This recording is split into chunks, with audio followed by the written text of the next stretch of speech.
Moving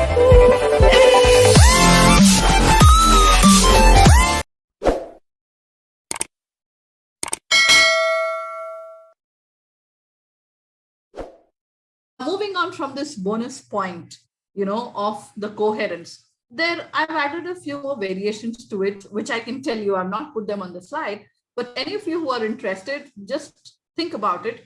There can be a 9th C as well. Create a visual around it. Do a little storytelling. Bring in a little story. People relate to stories. Okay. All of us may not remember, our 8th chapter in history or English or Hindi, but we will remember the DDLJ or the Dilwale Dulhania Le Jayenge scene by scene. In case you're too young for, rather the movie's too old for you, we can pick some newer movies. For example, Three Idiots, or even something new like a Family Man series, for example. So you'll be able to remember and relate with it so much because there's a beautiful storytelling that's happening. Okay, whether it is Uri, for example. So I'm sure these are some of the movies most of us would have seen. And the reason why they stay with us is because it is so beautifully narrated. So we were talking about the movie. So I'm saying make it creative. Bring in quotations from famous personalities. Make it a little visual. When I say visual, it could also be in terms of storytelling, include stories, or it could also be visual images in your document. Why not? Like they say, a picture is worth 1,000 words. So if you have an apt picture which can depict it, put it somewhere, and it's not going to hurt anybody, especially in today's era when people's attention span has reduced, when people, level of detailing has reduced, etc. You could do creativity there. So that is the 9th C. I have another variation to it where I'm saying, the 10th C, which is confidence. The way you write can dictate a lot more confidence about who you are, how you write. There is the 11th C. Make your writing compelling and convincing for the other person to read. So the list can go on. If you open the dictionary, you will see so many C's, and everything that can be applied into writing is a good idea to take on. At the same time, the idea is not to increase our vocabulary of the C's in communication. The whole idea is at least live with these 7-8 C's so that you are able to write more effectively, are able to speak more effectively, able to communicate more effectively. That's the whole idea. Because you see, you will be talking in meetings, you will be participating in group discussions in college, you'll be participating in maybe debates, elocutions, you'll be submitting projects from time to time, you'll be interacting with your colleagues. When I say colleagues, I mean your peers, your seniors, your professors, etc. So the whole point, you'll be spending almost an entire day communicating. Therefore, it's important that with these small aspects, if you start changing the way you communicate, your audience will get your message even more easily, beautifully. Okay. So how do we make sure we communicate in a clear way? Just make it as clear as possible for them. Keep your messages simple. Follow the 7 C's, 8 C's, or the 9th and 10th C, as I told you. Make the most of it. So this is like a buffet, when you go to a restaurant and whenever you must have gone last or whenever you go next, when you go to a buffet, whether in a hotel or in a wedding or any function, most of us don't take every dish. Kuch to aisi dishes hongi that we leave out, right? Someone doesn't like dahi vada, so they won't eat that. Somebody will not like kiwi fruit, so they won't take the kiwi fruit. Somebody may not like too much of sweet, so they may not take the gajar ka halwa, for example. Someone may not like junk, so if there's pasta and pizza, maybe somebody won't eat that. So the point I'm saying is these 7, 8 C's are a spread of buffet. Now, depending on what you want to take on your plate, take on your plate and feel good, because what happens after we eat, it gives us energy, it keeps us well, and it makes us feel good. Likewise, use your communication in a way that you are satisfied, your person listening to you is satisfied, and bring in flavors, just like The menu in the buffet brings flavors. Add flavor to your talk. Bring in little humor, bring in little logic, have a good balance, rational bhi rakho, balance karo with a little softer aspects, complex aspects, facts, figures, pictures, blend it. And that is how your communication can be effective.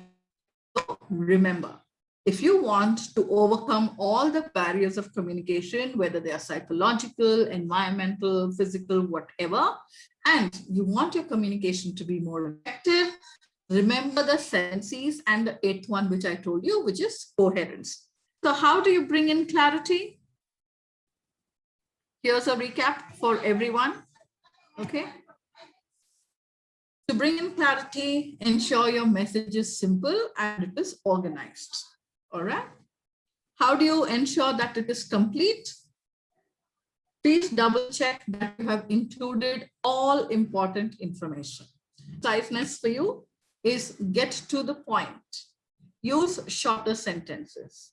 If you can say something in 5 or 6 words, don't use 10 words unnecessarily. Okay. Going back to conciseness, the example I gave you was from your school and college, where they will give you a 3-paragraph passage for you to read, comprehend it, and rewrite it in 1/3 of the size. That's exactly what is conciseness. So when you write or when you want to say something, all right, ensure that you're not using up too much of other person's space, other person's mind, other person's attention. And focus on case. Absolutely so. Keep it short and simple. Keep it short, simple, sweet, courteous. Right? That is how you can bring in conciseness.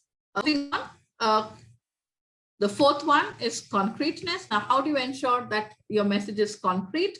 Is by using specifics. Don't use general items or general words. Keep it as specific as you can. Coming to courtesy, remember to have enough respect in your communication and empathize with that other person. See from their point of view. To make your communication correct, go with the facts. If it is written communication, always focus on your language and your spell check. Spell check for written. If it is spoken, then language still holds good. Okay. Consider the other person's knowledge, experience, their mindsets, their opinions, their background, etc. For example, now you are, let's say you need to make a presentation on how the COVID situation is impacting a student life. And your audience is going to be your professors from the HR department, from the marketing department, from humanities, in case you have any specialization in humanities and MBA. So depending on who it is, now they become your audience. So consider what is the level of experience they come from, what they like to hear. How is it that you can score better marks with it? So the you attitude is focused on your audience. All right. That is what the consideration is. And the 8th one, which is not in this diagram of circles, but I have put it for your reference below on the right bottom corner, which is coherent, which means flow to it. Okay, let's go ahead. Remember, the more effectively and better you communicate, the more credibility you will have with everybody around you, whether they're your seniors, your peers, your friends, or your professors, family, anybody at all. So it is about the magic you create by the way you communicate. Now, all of us in our lives would have come across somebody who speaks so well, and you feel, wow, he or she is so confident. Wow, look at the way she talks. Wow, look at this guy. He has information about everything.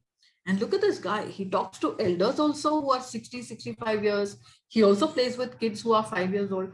How does he really manage to connect with everybody? Now, that's the ability to communicate effectively. The more effectively you communicate, you start creating space for yourself in people's heart and people's mind. You will be coming across more credible. more reliable, and more likable with just one key thing, which is communication. Therefore, do not leave it to chance.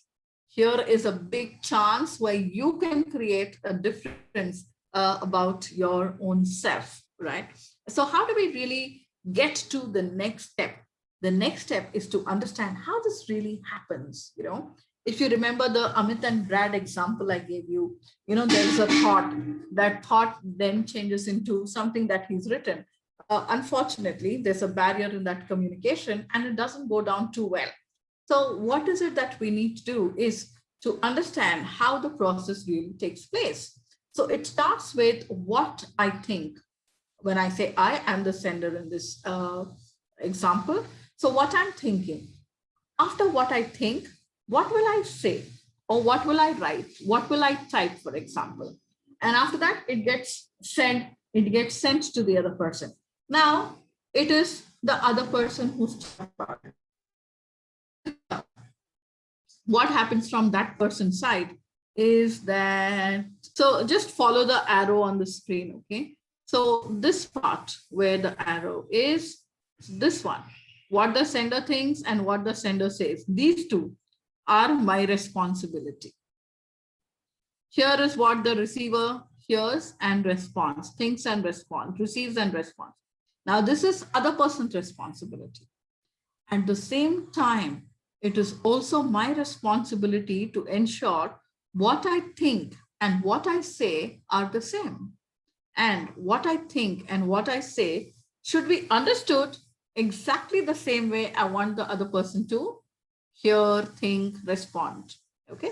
So how is that going to happen? When we are clear with our communication without any barriers. At the same time, in case there is less clarity, in case that it's not complete, then of course there are situations and solutions to that. By asking questions, you can do that. And another way of ensuring that our communication cycle is effective is by following the 3 V's. Okay. Professor Albert Mehrabian discovered the 3 V's of communication. What are these 3 V's? The first V is the visual. What goes into the visual is everything that you see, like we did in this exercise. You could see my body language, you could see my expressions. You can, of course, see how I'm seated, what I'm wearing, how my hands are moving. So everything that a person can see, which means body language, attire, facial expressions, the posture in which the other person sits, stands, etc. All of that. So that is visual. Now that's in a face-to-face communicate. Now these 3 V's are with regard to face-to-face communication. I will come to the other channels of communication maybe in the next class. All right. So in a face-to-face conversation, it is visual. Everything that you see. Vocal is what the other person hears. Like science said, maybe our brain is wired or functions that way that we focus on what we see first. Absolutely. And then what you hear.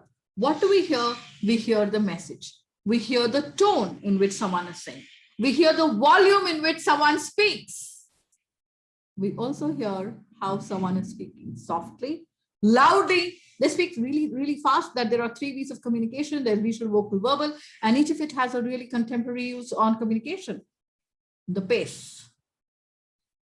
How slow or fast somebody communicates as well. So all these things are the vocal qualities in a communication, the voice. In other words, it is the voice quality, vocal. So what is verbal then? Verbal are our verbatim or vernacular languages that we use, irrespective. Now again, let's not go to the language. The whole point is the choice of words, the phrases we use, okay? The kind of words we use. For example, someone uses please, thank you, etc., etc. So the communication becomes quite pleasant. Whereas if someone says, "Abe bola tha na, karke de," versus "please kar de," message is the same, but the words we use are different. So your words, your language, your verbiage will qualify what kind of communication you really make time to time. Now, in this study, by Professor Albert Mirabia. He said that when we are face to face, these are the proportions that it works. So what is the proportion? So for example, if we were to imagine that this is a pie, a full pie, and we had to divide this into proportions, okay? Now take care, stay safe, and follow all COVID-related protocols. That's the utmost important thing at the moment.